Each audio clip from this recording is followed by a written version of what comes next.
Hello बच्चों, let's see this question. The question says if the points 4, 7 and cos theta, sin theta, where theta belongs to 0 to pi open interval, lie on the same side of the line x plus y minus 1 equal to 0, then prove that theta lie in the first quadrant.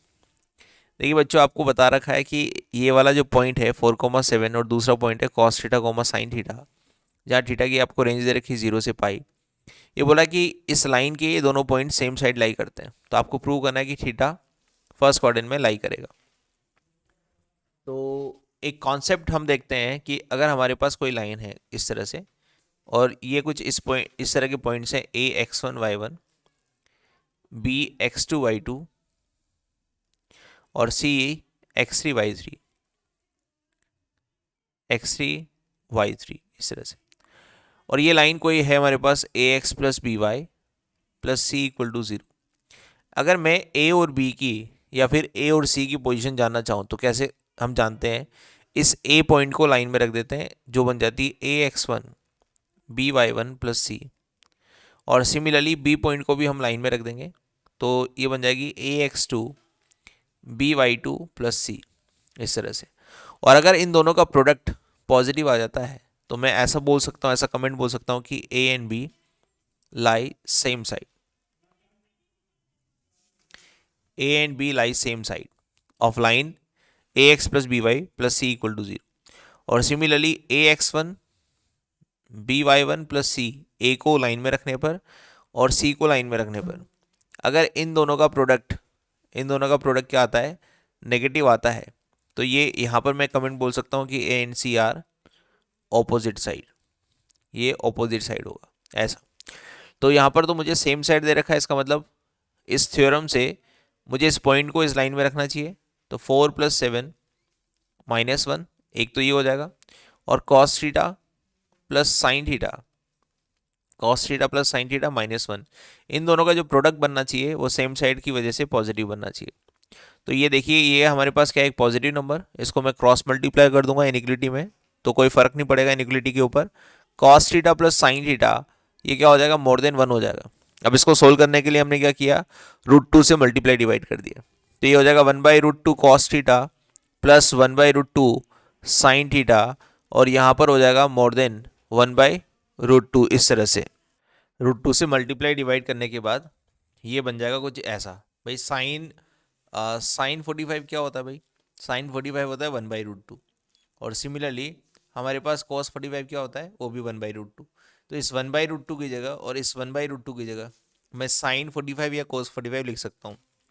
अब ये हमारी इच्छा है कि इसको हम क्या बनाना चाहते हैं, तो हम इसको अगर कॉस 45 लिख दें एक बार, cos π/4, ये हो जाएगा कॉस थीटा, प्लस ये बन जाएगा sin π/4, ये बन जाएगा साइन थीटा, और मोर देन 1/√2, इस तरह से। अब हम जानते हैं कि cos of a - b equal to क्या होता है, cos a cos b plus sine A sine B plus sine A और साइन बी, ऐसा ऐसा होता है। तो ये सेम ऐसा ही फॉर्मूला कुछ यहाँ पर लग जाएगा, sign A sine B plus cos A cos B है ना। तो इसको मैं कैसे कैसे लिख सकता हूँ, कॉस ऑफ थीटा माइनस π/4, ये क्या है, ये है 1/√2 से बड़ा, 1/√2 से बड़ा। अब यहाँ पर फॉर्मूला हमारे पास बन गया कुछ इस तरह से। अब इसको एक बार सिंप्लीफाई कर लेते हैं। सिंप्लीफाई जैसे कि अगर मैं यहाँ पर कुछ लेटिंग कर लूँ, लेट थीटा माइनस π/4 को अगर मैं टी बोल दूँ, तो मुझे एक इनिक्वलिटी मिलेगी कॉस टी वाली। तो कॉस टी मोर देन 1/√2, ये हमें बता रहा है। और जो थीटा की रेंज दे रखी है ना, थीटा की रेंज दे रखी है 0 से पाई। तो अगर मैं थीटा माइनस π/4 की रेंज जानना चाहूँ, तो थीटा माइनस π/4 जिसको मैंने टी बोला है, तो उसकी रेंज अगर जानना चाहूँ तो सब तरफ मैं -π/4 कर दूंगा। तो पाई से -π/4 दैट इज 3π/4, ये हमारे पास रेंज आ गई है ना, -π/4 से 3π/4 ये रेंज आ गई टी की। इसको मैं टी की रेंज बोल सकता हूँ, टी बिलोंग्स टू -π/4 से 3π/4, ऐसा ओपन इंटरवल के साथ। तो अगर मैं cos t का ग्राफ बनाऊं तो cos t का ग्राफ कुछ बनता है कुछ इस तरह से, ये कुछ इस तरह से।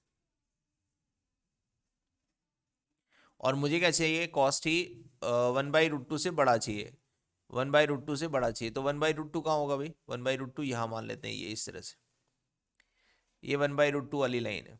तो एक एंगल तो हमारे पास यहाँ आ रहा है, एक एंगल हमारे पास यहाँ आ रहा है, और 1/√2 होता है π/4 और -π/4 कोस में, दोनों एंगल पर 1/√2 होता है। तो जो टी की रेंज आएगी बेसिकली, वो टी की रेंज हमारे पास क्या आ गई, टी बिलोंग्स टू -π/4 से π/4 आ गई हमारे पास, ये रेंज आ गई भाई, ठीक है। अब हमें यहाँ पर बेसिकली टी की रेंज नहीं चाहिए, हमें तो थीटा की रेंज चाहिए। तो थीटा की रेंज निकालने के लिए टी को मैं वापस रिप्लेस कर देता हूँ, जो हमने माना था पाई -π/4 से। तो पाई -π/4 से अगर मैं इसको रेंज को रिप्लेस करूँगा, तो -π/4 से π/4 ये टी की रेंज थी, तो थीटा थीटा -π/4 की रेंज भी यही हो जाएगी। अब थीटा की रेंज क्या हो जाएगी, इस -π/4 को मैं इस साइड लेके आऊँगा, तो -π/4 प्लस π/4 वो हो जाएगा 0, तो मिनिमम वैल्यू आ गई 0, और -π/4 प्लस π/4 ये हो जाएगा π/4 plus π/4 that is π/2। That is theta की जो रेंज हो गई वो 0 से π/2 होगी, जो कि फर्स्ट क्वाड्रेंट को शो करता है। फर्स्ट क्वाड्रेंट यही तो होता है, फर्स्ट क्वाड्रेंट में जितने भी एंगल होते हैं वो 0 से π/2 के बीच में लाई करते हैं। तो ये जो थीटा हमारा होगा इसके लिए वो कितना होगा, 0 से π/2 में कोई भी एक एंगल हो सकता है जो कि फर्स्ट क्वाड्रेंट को शो कर रहा है। तो अकॉर्डिंग टू क्वेश्चन हमने यहाँ पर ये शो करना था कि हमें प्रूव करना था कि थीटा फर्स्ट क्वाड्रेंट में लाई करता है, तो हमने ये प्रूव कर दिया कि थीटा हमारा फर्स्ट क्वाड्रेंट में लाई करता है 0 से π/2 रेंज में। तो की कॉन्सेप्ट क्या है, की कॉन्सेप्ट सिंपल है, ऊपर मैंने लिखा है यहाँ पर दो पॉइंट्स का अगर मुझे चेक करना हो कि ये सेम साइड लाई करते हैं या अपोजिट साइड, तो पॉइंट्स को लाइन में रखने के बाद प्रोडक्ट चेक कर लेते हैं। प्रोडक्ट अगर पॉजिटिव तो सेम साइड, ऑपोजिट अगर नेगेटिव आ गया तो ऑपोजिट साइड। तो यहाँ पर सेम साइड के लिए हमने प्रोडक्ट को पॉजिटिव लेकर और एक ट्रिग्नोमेट्री इनिक्विलिटी बना ली, और इस ट्रिग्नोमेट्री इनिक्विलिटी को सोल्व करके हमने थीटा की रेंज 0 से π/2 प्रूव कर दी। Hope you understand this, best of luck.